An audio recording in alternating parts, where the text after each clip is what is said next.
임신 준비하면서 또 임신 과정에서 되게 유튜브랑 맘카페 이런 글들이랑 영상 많이 보면서 엄청 도움이 많이 됐었는데 누군가에게는 도움이 되길 바라며 영상을 남겨보도록 하겠습니다. 저는 2023년도에 결혼을 해가지고 신혼생활을 한 2년 정도 즐기고 이제 아기 준비를 시작하자라는 이야기를 남편이랑 해서 2025년 하반기부터 준비를 시작을 했고요. 임신이 바로 되지는 않았고 한 임신 준비하는 기간이 한 6개월 정도 걸렸는데 그 기간 동안 있었던 일들을 짧게나마 소개를 드리도록 할게요. 되게 생각보다 쉽지 않은 임신 준비 과정이었는데요. 뭔가 요새 다들 주위에서 임신하는 게 쉽지 않다, 뭔가 난임도 많아지고 있다라고 말들은 많이 들었지만 그게 제가 될 줄은 몰랐거든요. 그래서 그게 나일 줄이야. 나는 그래도 아직 30대 초반이기도 하고 이제 많이 한 친구들이 있어서 난임에 대한 이야기들이 되게 가까이에서 듣지는 못했어서 되게 저랑은 먼 이야기라고 생각을 했는데 우선은 저도 바로 생기지는 못했고 6개월 동안 고생을 좀 했었는데 임신 준비하는 이 6개월이라는 기간이 길다고 할 수는 없지만 너무 저희가 간절히 바라해왔기 때문에 짧다고만은 또 할 수 없는 기간이기 때문에 이 기간 동안에 있었던 일들을 좀 설명을 드리도록 할게요. 저도 사실 뭐 배태기라던가 뭐 이런 배란 초음파 이런 것들에 대해서 많이 알지는 못하고 임신 준비를 시작을 그냥 했던 거라 사실 그냥 처음에는 무턱대고 그냥 생리 어플 주기 그 계산기만 믿고 계산을 해주잖아요, 배란일. 그래서 그 계산으로만 시도를 한 3개월 정도를 했던 것 같아요.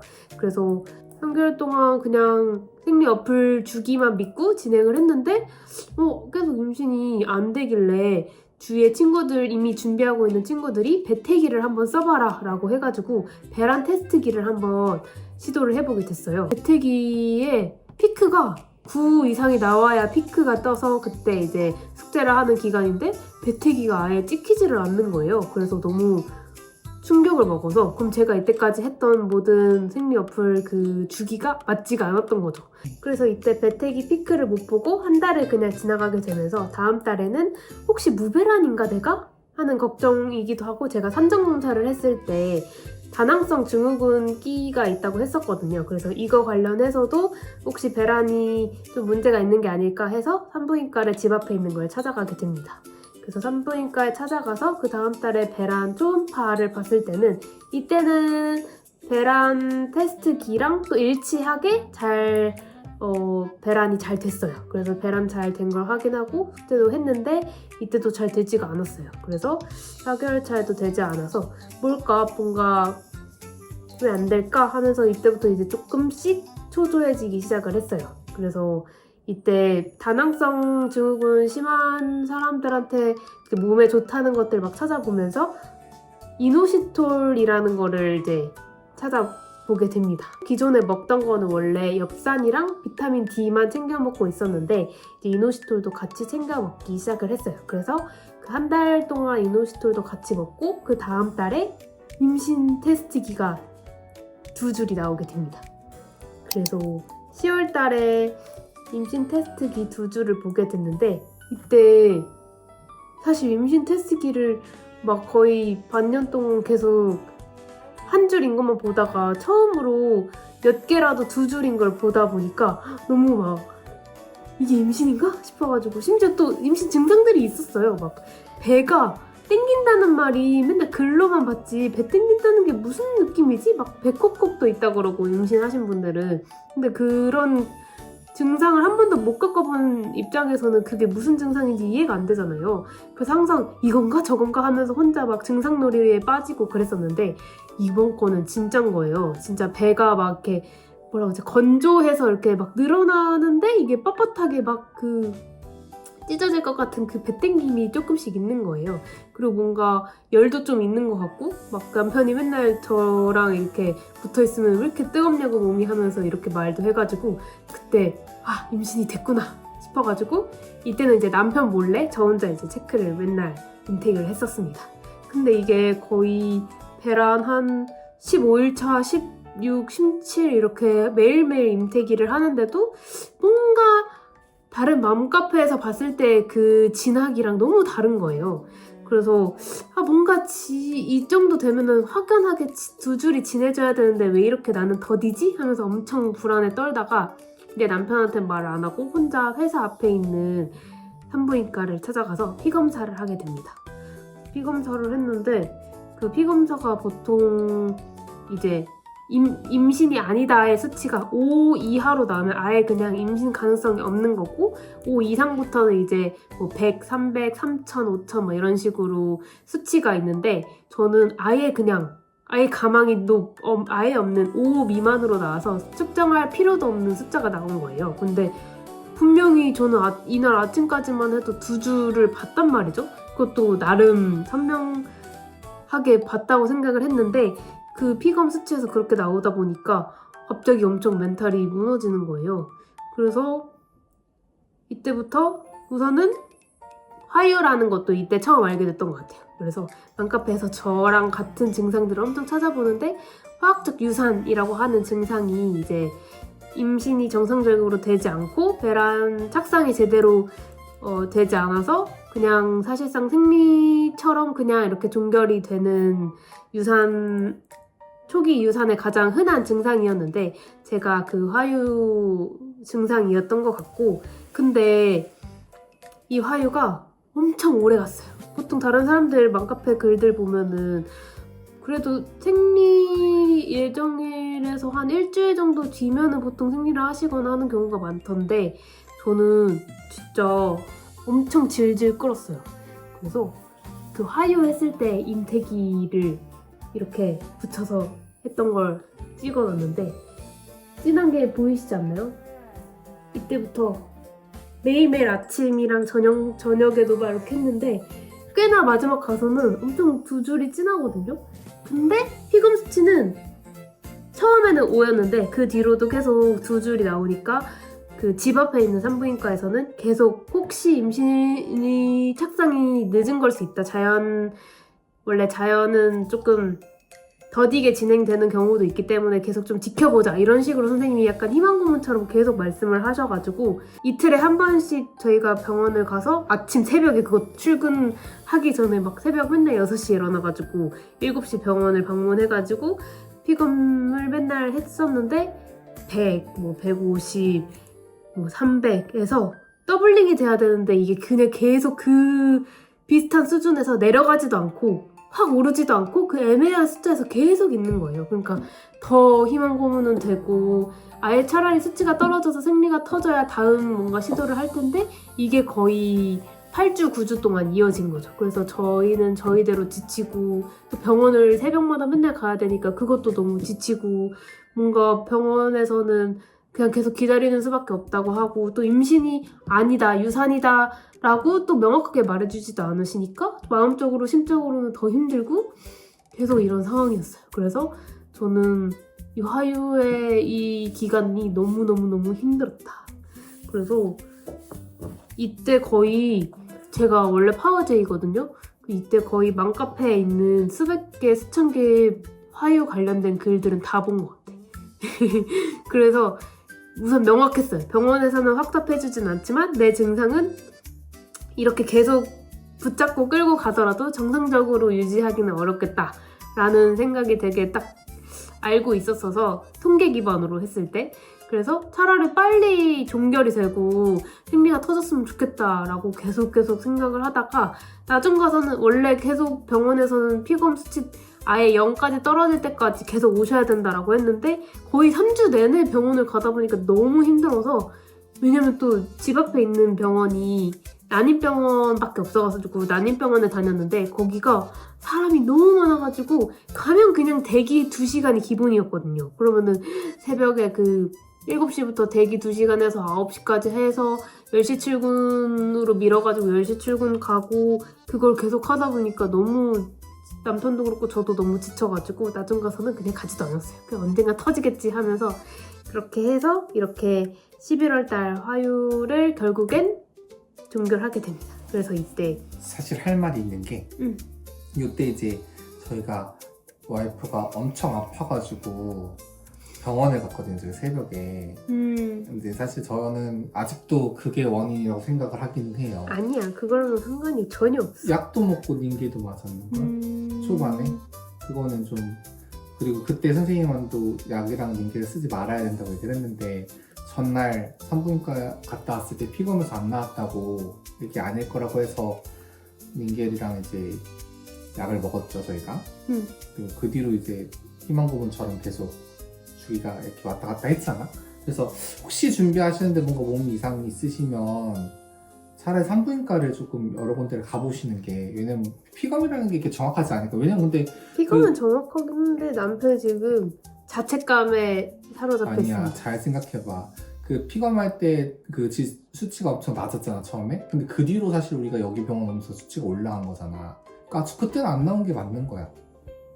맞지? 근데 그 시기엔 원래 나왔어야 했어. 그러니까 애초에 정상적이지 않았던 거였는데 이때 생리 예정일 쯤에 제가 장염이었는지 엄청 크게 아파가지고 링겔도 거의 3시간을 맞고 맞았지, 맞아. 엄청 맞고 약도 처방받아서 약도 센 걸 맞고 먹고 하다 보니까 이제 그러고 나서 생리가 안 터져서 계속 그 임태기는 2줄이 계속 나오고 피검 수치도 조금씩 오르긴 했는데 저는 이거랑은 화유랑은 전혀 상관없다고 생각을 하는데 남편은 자기가 그냥 아프지 말라고 아프면 안 되니까 그냥 링겔 맞으라고 약 먹으라고 했었거든요. 되게 그거에 대한 죄책감이 있는 것 같은데 저는 이거랑은 전혀 상관이 없다고 생각해요. 아니 그 강남에 있는 그 산부인과 원장에서.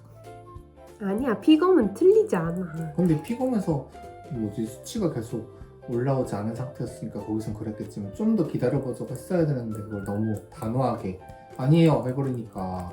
근데 수치상 아니라는데 근데 아니라고 그 뒤로 2줄 나왔잖아 계속 쭉쭉쭉. 그리고 이제 수치가 300까지 올랐지. 300은 사실 근데 너무너무 낮은 숫자긴 해서 그래도 아무튼 이렇게 지났고요. 아무튼 이렇게 화가 많이 났어 제가. 아무튼 거의 저희 엄청 부부간에 엄청 대화도 많이 하고 엄청 격동의 시간이었다. 화유 시간이. 남들은 그냥 쉽게 화유도 끝나던데 저희는 왜 이렇게 긴지 좀 되게 질질 끌었던 것 같아요. 그래서 저에게는 한 달 한 달이 되게 소중했거든요. 이 26년도에 꼭 아기를 낳고 싶었어가지고 말띠맘이 꼭 되고 싶었는데 시간이 이제 촉박하다 보니까 좀 초조한 거였는데 이제 그것 때문에 이제 몸보신을 조금 해야겠다 싶어가지고 뭘 그러면 더 할 수 있을까 해서 흑염소즙과 포도즙, 머루즙 이런 거를 같이 주문을 해서 이 한 달 동안 몸 보신을 좀 했습니다. 그래서 흑염소즙을 한 달 먹고 보통 원래 근데 화유를 하고 나면 금방 또 아기가 들어선다는 얘기가 진짜 많거든요. 그런 후기들도 진짜 많고 그래서 사실 저는 조금 기대를 하긴 했었어요. 화유를 했으니 원래 그 병원에서는 이번에도 안 되면 다음번에는 오셔서 나팔관 조영수를 합시다라고 했었는데 그게 진짜 아프기로 유명하잖아요. 그래서 그건 진짜 하기 싫었는데 우선 화유가 됐다는 거는 뭔가 그래도 배란은 잘 된다는 뜻인 것 같아가지고 아, 곧 머지않아 되긴 하겠구나 싶은 느낌이 있었어요. 그리고 바로 다음 달에 11월 달에 임신을 하게 됩니다. 그래서 저는 작년 11월 달에 임신 사실을 알게 되었고요. 축하드려요.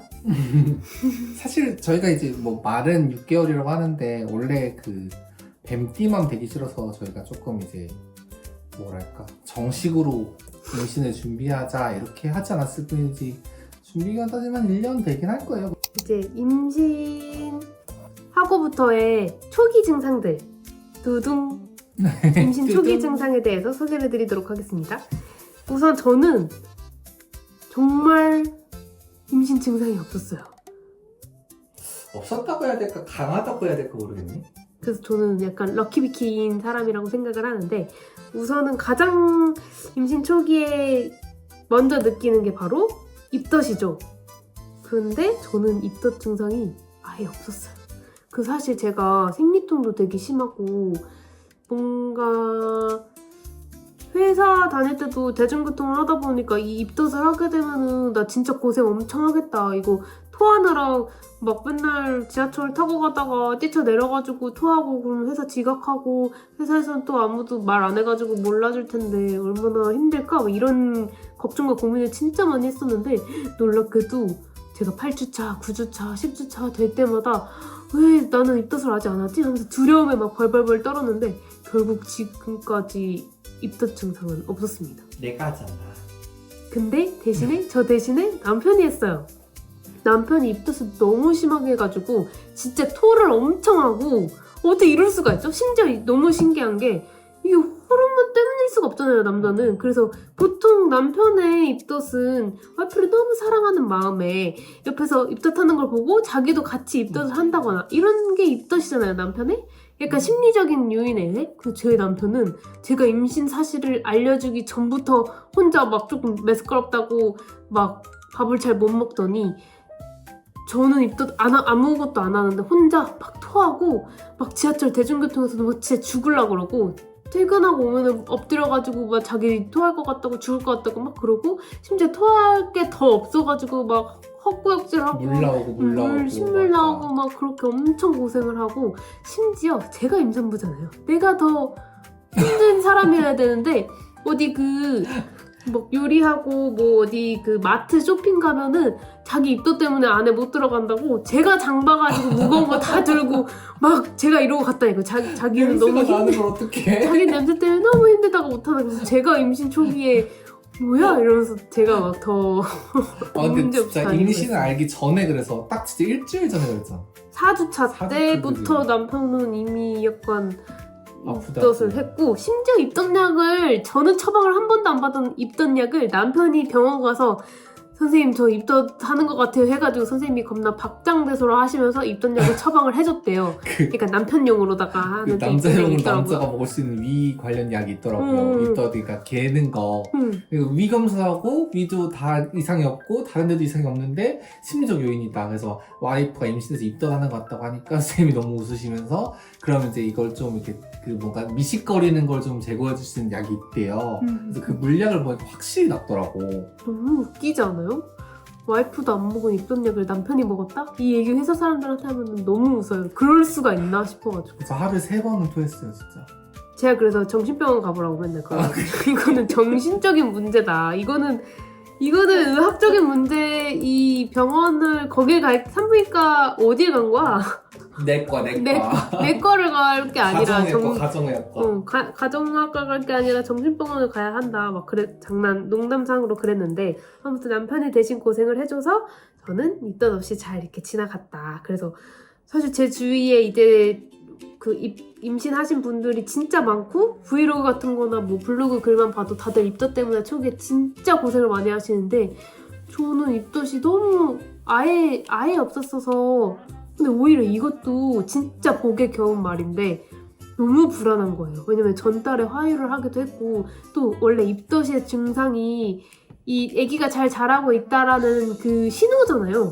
그래서 저는 근데 진짜 뭐 초기니까 뭐 태동이 있는 것도 아니고 얘가 뭐 자기 있다고 영역 표시를 하는 것도 아니니까 너무 불안한 거예요. 이 병원을 이때 일주일에 한 번씩 가는데 일주일 동안 병원 가기 전날까지 덜덜 떨고 저는 8주차, 9주차의 심장 소리 듣기 전까지는 병원 의자에 앉기 전까지 손을 막 바들바들 떨었어요. 얘 혹시 없는 것 같아서 그냥 계속 제 뇌 속에는 입덧도 없고 증상이 아무것도 없으니까 그냥 계속 아기가 잘못되어 있을 것 같은 불안감에 사로잡혀서 엄청 불안했어요. 그래서 막 그런 임신 무증상에 대해서 엄청 쳐봤는데 생각보다 또 후기가 엄청 많진 않아가지고 더 불안에 쌓였던 그런 나날이었는데 지금 생각해보면은 복에 겨운 일이었는데 이걸 즐기질 못하고 그렇게 불안해했다는 게 좀 마음이 아픈데 어쨌든 입덧 없이 잘 지나갔다.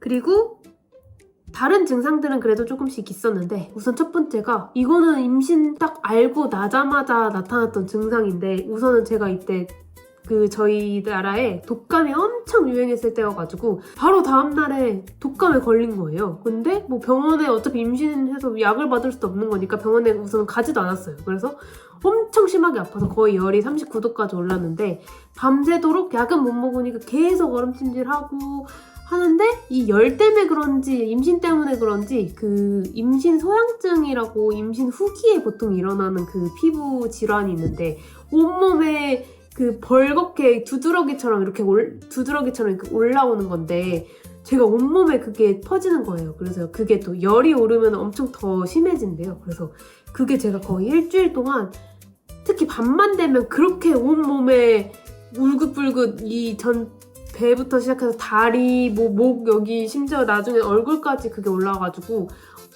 밤새도록 벅벅 긁고 거기 얼음찜질 안 해주면 막 죽을 것 같고 막 이런 고생을 엄청 했어요. 그래서 임신 초기에는 임신 소양증이라는 게 잘 없긴 하던데 아무리 생각해도 그 사람들의 증상을 봤을 때 임신 소양증이랑 똑같았어요. 그 나타난 두드러기 증상이. 그래서 이게 살짝 있었던 것 같고 고열도 있었던 부분이 있었고 오래 가진 않았고 한 일주일 정도 지나니까 좀 그래도 사라져가지고 갑자기 진짜 거짓말처럼 사라져가지고 저는 이거 사라졌을 때도 불안했잖아요. 왜지? 왜 임신 증상이 또 벌써 사라져버리지 하면서 이때도 막 겁나 불안해했던 기억이 있습니다. 넋을 한번 경험해봤어야 저런 소리를 안 할 텐데. 그니까. 그리고 잠이 많아져요. 잠이 제가 진짜 남편한테 또 연애할 때도 맨날 했던 말이 잠은 죽어서 자야 된다. 낮잠은 이 세상에 낮잠은 잠일 수가 없다 이러면서 잠을 많이 자는 걸 진짜 싫어하는데 이때 내가 늦잠은 제가 자도 낮잠은 죽어도 안 자는 사람이었는데 이때 임신 초기 때 12주 차까지 낮잠을 엄청 잤어요. 2시간, 3시간, 뭐 4시간도 가고. 그래도 평일에는 회사를 가서 일이라는 걸 계속 해야 되니까 이 잠을 어떻게든 그래도 잘 버텨냈던 것 같은데 주말에는 진짜 죽을 것 같은 거예요. 그냥 하루 종일 졸려.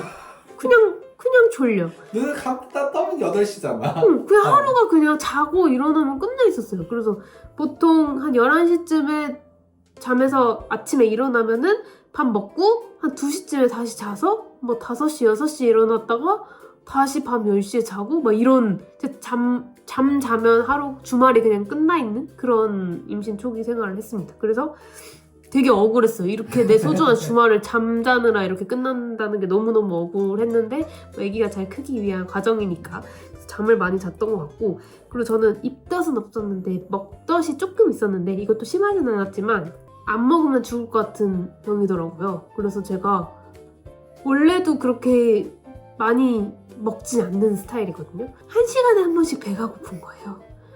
나 진짜 밤 10시 이후에 뭐 먹는 거 진짜 싫어하는 사람이거든요. 근데 저 밤 12시, 새벽 1시까지 자기 직전까지 뭐 입에다가 계속 넣고 있었어요. 그리고 이게 진짜 위가 쓰리다고 해야 되나? 배가 고픈 느낌이 아니라 배가 너무너무 고프면 위가 쓰리잖아요. 그 느낌이었어요. 너무 안 먹으면 위가 쓰려서 죽을 것 같은 그 배고픔 같은 공복 때문에 계속 음식을 집어넣게 됐는데 이때 또 근데 막 먹고 싶은 게 있는 건 또 아니야. 그냥 뭐라도 눈앞에 있는 뭐라도 그냥 입에 넣어야 되는 약간 그런 상황이었어가지고 먹덧은 입덧만큼은 절대 아니겠지만 저에게는 먹덧이 힘들었던 거는 나 해야 될 게 지금 많은데 또 음식 차려갖고 또 먹어야 되는 그 행위가 너무너무 또 너무 귀찮고 힘들고 또 그렇더라고요. 그래서 저에게는 이런 먹덧이 초기에 있었고 어느 정도였냐면요. 처음엔 1시간 40분 정도 간격으로 뭔가를 입에 넣어줘야 했고 그 다음에 조금 지나니까 2시간 간격으로 무언가를 넣어줘야 되더라고. 근데 이제 나중에 이제 좀 깨달았던 건 고열량 그러니까 좀 달달한 거가 들어가면 좀 버티더라고. 그게 과일이든 과자든 뭐 초콜릿이든 뭐 아이스크림이든 그래서 좀 달달한 게 좀 들어가줘야 됐고 그 외에 뭐 예를 들어 밥을 먹고 이러면 무조건 2시간 후에 뭔가를 또 먹어야 됐어. 그래서 오히려 그래서 나중에는 후반기쯤에는 이제 먹을 때 됐는데 하면은 아니라고 해놓고서 한 5분 있으면 배고파 이렇게 얘기 나왔지. 신기했어. 맞아, 이렇게까지 배가 고픈 감정이 든 건 처음이었어. 맞아. 엄청 배고팠어요. 그래서 과자를 엄청 그때 많이 먹었던 것 같아요. 그리고 이제 저에겐 사실 진짜 너무 힘든 하나의 증상이 있었는데 바로 변비입니다. 저만큼 변비 때문에 힘드신 사람은 없을 거예요. 저는 진짜 변비를 살면서 한 번도 겪어본 적이 없거든요. 완전 쾌변의 여왕처럼 진짜 매일매일 하루 1일 1동을 정말 잘 실천하는 사람이었는데 유산균도 저 평소에도 안 먹었거든요. 그래도 되게 화장실 이슈가 전혀 없는 사람이었는데 임신을 딱 하고 나니까 화장실 이슈가 너무 심각하게 터진 거예요. 그래서 너무 힘들었는데 그 변비를 극복하기 위해서 제가 거의 3, 4일에 한 번씩 가는데 이게 또 엄청 딱딱하게 굳어 있어서 진짜 화장실에서 오랜 시간을 쏟아야 하는 그런 증상이었는데, 이걸 극복하기 위해서 여러 가지 방법들을 사용을 해봤는데, 이거는 나중에 변비 극복 영상으로 다시 찾아올게요. 저 같은 분들이 누군가는 있을 테니, 지금 이거 ING거든요? 지금 심지어 철분제를 먹고 있는 기간이라 더 심해진 상태라서 이걸 극복하기 위한 제 방법들과 여러분들의 방법들을 같이 공유하면 좋을 것 같아요. 그리고 화장실 진짜 많이 가요. 이 임신 초기에는 이 자궁이 밑에를 누르고 있어서 방광을 압박을 해가지고 밤에 화장실을 엄청 자주 갑니다. 그래서 잠을, 저희가 원래 불면증이라기보다는 잠기가 엄청 밝거든요. 그래서 남편이 잘 때도 코를 골거나 살짝만 뒤척여도 바로바로 깨는 스타일인데, 화장실 때문에 더 깨서 이렇게 하니까 또 다시 잠드는 게 또 오래 걸리니까 불면증처럼 진짜 하루에 잠을 몇 시간을 못 자는 거예요. 그래서 이것 때문에 회사에서 피곤하고 엄청 힘들었다. 근데 그래도 입덧이 없다 보니까 사실 일상생활에는 크게 지장이 없기는 해서, 저는 12주 차까지 회사에 알리지 않고 단축 근무도 쓰지 않고 야근도 많이 하면서 잘 버틸 수 있었습니다. 그래서 12주 차에 회사에 알리고 이제 많은 축하를 받게 되었고요. 하지만 꼭 다른 분들께서는, 저는 그때 회사에 야근이 좀 많은 시기였어가지고 단축 근무를 팀원들께 너무 미안해서 쓰지를 못했었는데, 다른 분들은 꼭 자기 몸과 아기의 몸을 생각해서 꼭 단축 근무를 쓰시는 거를 추천드립니다.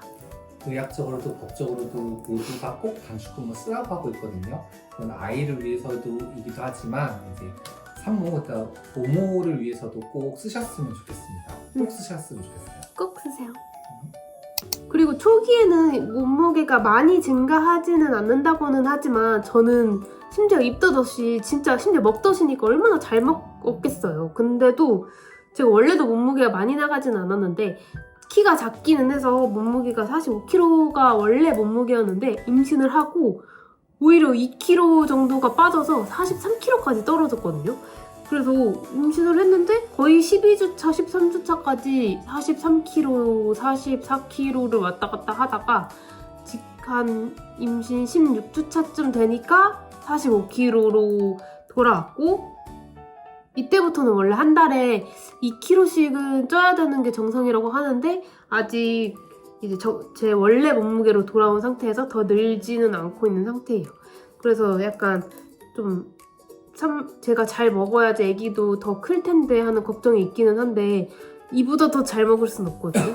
제 인생에서 이렇게 잘 먹은 적이 없긴 한데 대체 왜 살은 안 찌는지 모르겠어요.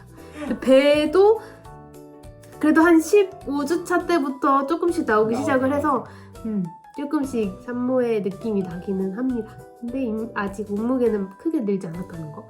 그래서 보통 둘째 임신하신 분들은 확 빠르게 찌는데, 처음 임신을 했다거나 아니면 원래도 살집이 없는 분들은 좀 늦게 그 배가 부른다고 하기는 하더라고요. 그래서 아마 제가 그런 증상이 아닐까 싶습니다.